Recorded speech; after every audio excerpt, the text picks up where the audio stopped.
인권 변호사, 시민운동가, 서울시장 박원순. 그는 모든 사람을 변호했지만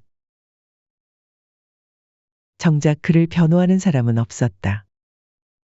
이제 실체적 진실을 통해 그를 위한 첫 변론을 시작한다. 박원순 사건에 대하여 경찰과 검찰은 어떠한 증거도 확인하지 못했습니다.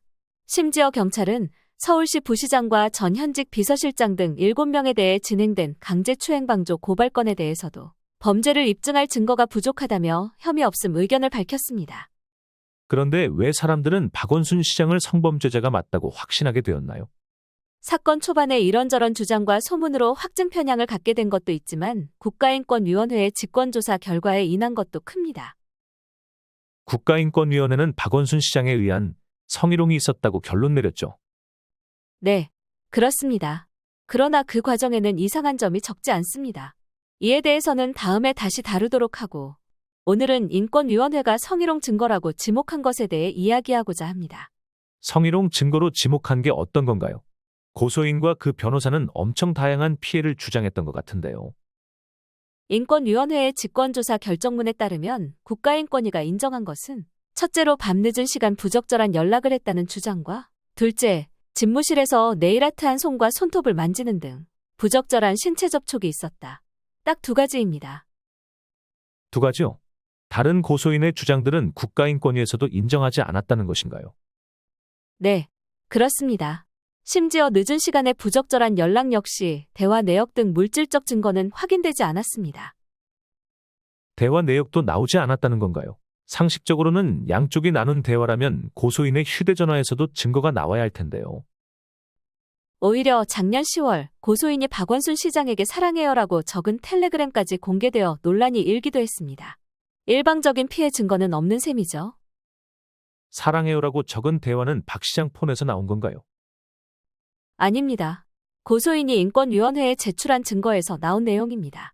우습게도 본인이 피해를 당했다며 제출한 증거가 일방적 피해가 아닐 수 있다는 여지를 남기게 된 것입니다. 그렇다면 네일아트 한 손을 만졌다는 건요? 어쨌든 손을 만지면 잘못 아닙니까? 이 또한 사실과 다릅니다.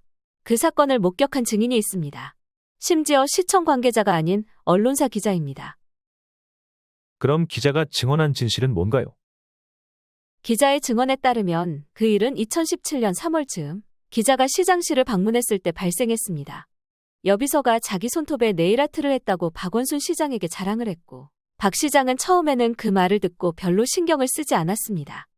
옆에 기자가 있는데 여비서가 먼저 네일아트를 했다며 자랑했다는 거죠? 네, 그렇습니다. 그 자리에 있던 다른 기자가 요즘은 저런 거 갖고 뭐라 하면 안 된다. 다 개성이고 일하는데 도움이 된다. 라고 말하자 박 시장은 그제서야 예쁘네요. 어떻게 이런 모양을 내요? 요즘은 참 기술이 좋은 것 같아요. 라고 칭찬했다고 합니다. 손톱을 보며 여비서의 손을 잡았지만 쓰다듬거나 하진 않았고 기자가 보았을 때 성희롱이나 성추행 같은 부정적인 느낌도 없었다고 합니다. 네일아트 한 손을 만진 것이 성희롱이라고 인정하는 근거가 되지 못하겠는데요. 네, 그렇습니다. 저번 방송에도 말했다시피 모든 일은 증거로 말해야 합니다. 명백한 증언이 나온 이상 이는 성희롱이라고 판단하는 근거가 될 수 없습니다. 명백한 목격자가 하는 증언조차 사람들은 듣지 않았습니다. 그러나 진실을 가릴 수는 없습니다. 그를 위한 첫 변론은 많은 사람들의 증언을 바탕으로 만들어지는 다큐멘터리입니다. 진실을 찾는 길에 많은 관심을 보내주십시오. 잘못 알려진 사실이 고쳐지기 위해서는 더 많은 사람들이 진실을 알리는 과정이 필요할 것입니다. 저희는 다음 방송에서도 또 다른 팩트체크로 찾아뵙겠습니다. 감사합니다.